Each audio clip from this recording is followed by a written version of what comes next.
Hello, in today's video, I'll explain how to install your ROBOROCK Saros Z70 dock correctly.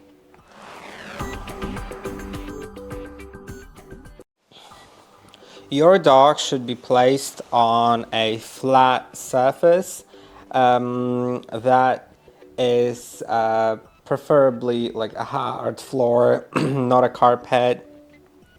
And make sure that if you plug it into power, it's not pulling on the cable too much. And it's very important to actually place it in a way that the robot can easily enter the station, which means that it should have at least half a meter of free space, which is 1.5 feet from both sides of the station, and at least 1 meter, which is 3 feet, from the front of the robot of free space, so the robot can move freely and enter the station without any problems. And that is basically it.